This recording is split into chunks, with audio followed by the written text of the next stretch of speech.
I first started vaping when I was in high school. Now, I remember my friend just came back from America and he brought home a jewel for the boys to try. That was the first time I ever hit a jewel.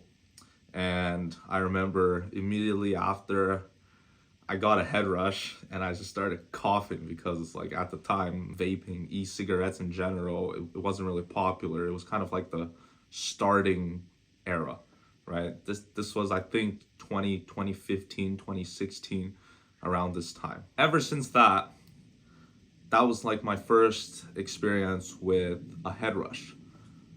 And ever since my first head rush, I just couldn't stop chasing it. Over the years, I vaped because I was very addicted. I vaped nonstop every single day. I would go through a pod a day, a Relics pod or just a vape cartridge in general. I would go through that a day. So that was how addicted I was. And I would not leave my house without it on me. I would not leave my car without it on me. I just couldn't do anything unless if I had that vape secured in my pocket. And every time when I patted my pockets and it wasn't there, I would feel like my heart dropped. I would turn very, very anxious.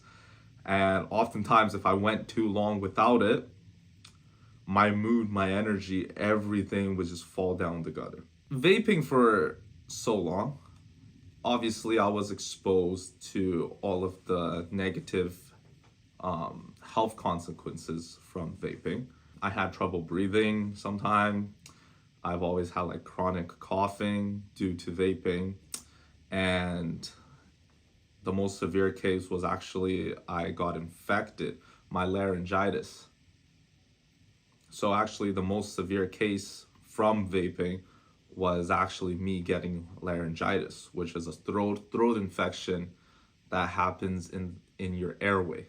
During all this time when I was vaping, I knew about the consequences, but I just never really chose to fully accept it.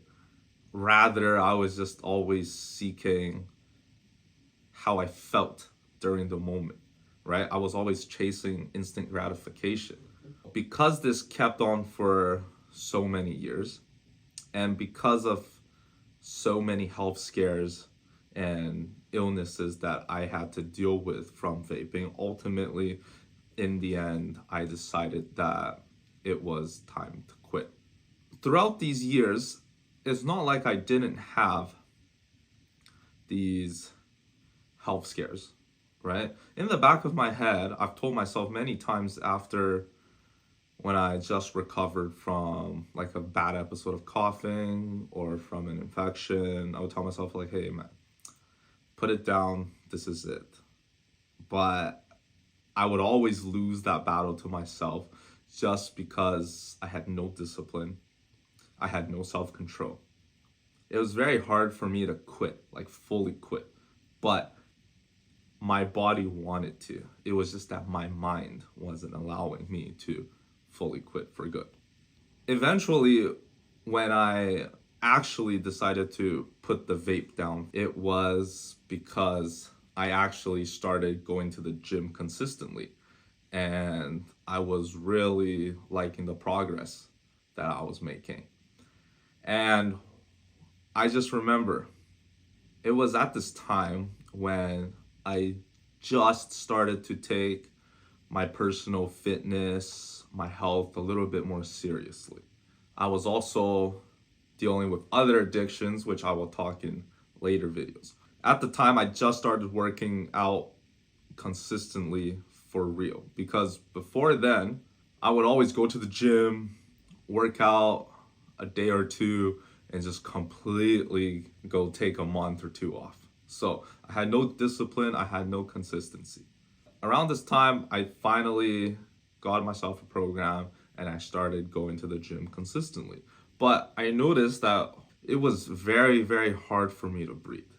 And just doing light form of cardio, just 10 minutes on the treadmill at very, very low speeds, I would be wheezing. And especially when I wanted to make progress in the gym, I knew that I had to get rid of it, right? I knew I had to get rid of vaping. I'm lucky to have friends at the gym at the time that actually shared me about their vaping journey, and they actually told me about the process of how they quit vaping. And I took that as inspiration because to me, I saw that, okay, if my friend was able to quit, then why can't I quit, right?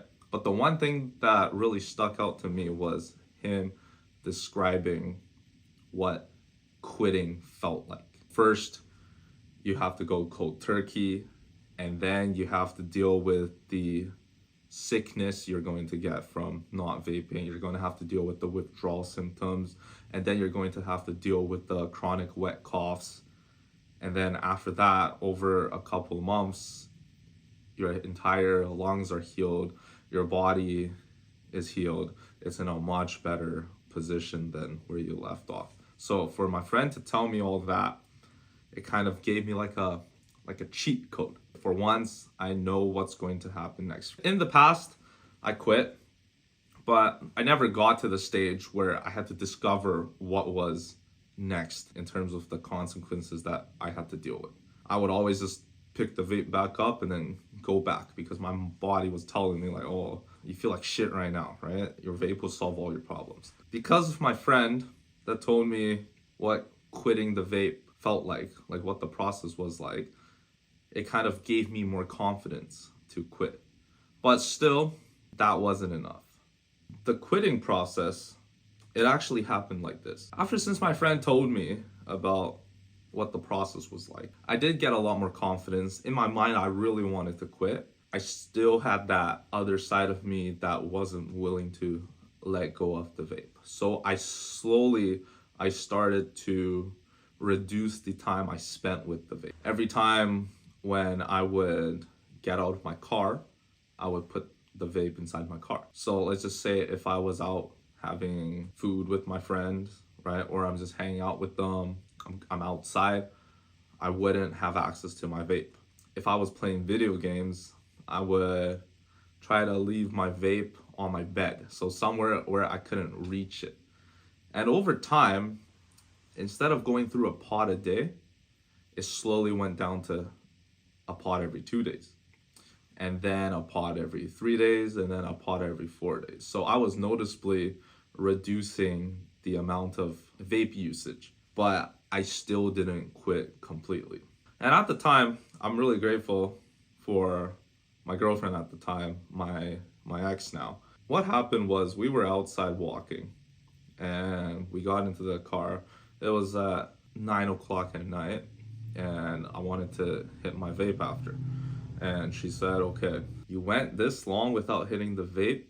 Why don't we wait until we get to the beach and then you can hit the vape? So drove to the beach, half an hour later, and I reached for the vape again. She was like, oh, wow, look, you made it half an hour without hitting the vape. Why don't you wait until midnight?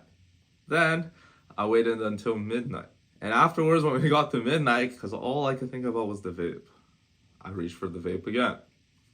And she stopped me again. She was like, why don't you wait until we get home and then you can hit the vape?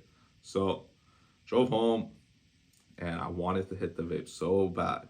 And she said, hey, look, you made it to the next day without hitting it. Why don't you just try to quit? Because she said that, it gave me even more confidence in myself. And I put the vape down and I threw it out the next morning. And ever since that, I haven't touched a vape since. Making the decision to quit, that's the easy part. I want to talk to you more about what happens after you decided to quit. After when I decided to quit, I got very, very sick. During this time, I was very, very serious about my gym. I loved going to the gym. I loved working out. Me getting sick and me unable to work out and lift, it really made me feel like shit. Because now my mind, it's telling me, look at yourself, right? You vaped for all these years, and now suddenly when you stopped, you had to get sick. And because you're sick, you can't go gym. You set yourself back. Next time, if you want to take a hit of the vape, I want you to understand the consequences of you actually picking up the vape. So the consequences would be, okay, if I ever vaped again, I would have to deal with this whole process, and that would set my training back because I really like to go work out and I wouldn't let anything stop me. The second thing was dealing with that other voice in my head, right? The voice that's telling me to constantly quit. That voice that's telling me to constantly just go pick up the vape and just hit it. Now, I had to deal with this voice for many, many months after I quit. Every time when I was out with a friend or a group of friends that also vape, because the one thing that I wanted to do the most, it was right in front of me, but I had to hold myself back. So self-control was also another thing that I had to learn throughout the process. So I really had to limit the amount of time that I spent with friends that actually vaped, just because I didn't want to put myself in a position where I could possibly relapse. Not even the slightest bit, because I knew that if I relapsed, right, sure, I would feel good in the moment, but then if I tried to quit again, it's going to affect my progress at the gym. It's going to affect my training overall. So I wouldn't trade anything in the world for me to stop working out. Over many, many months, eventually quitting the vape, it wasn't on my mind anymore. Hitting the vape, I wasn't thinking about it anymore. And I transformed from a vape addict into someone now that's not even thinking about hitting the vape anymore. I wanted to share this story with you guys because I've gotten a lot of messages from you asking me how to quit vaping. Oh, I'm so addicted. I vape because I'm stressed. So I hope that this video can give you kind of a better sense of what the quitting journey is like and what kind of mental barriers, mental blockades you might possibly be facing. So, like, comment, and subscribe. Also, if you have any questions or if you just want to talk to me about how you possibly want to quit your vape addiction, please just send me a message. Okay, I'll be more than happy to talk to you. Peace out.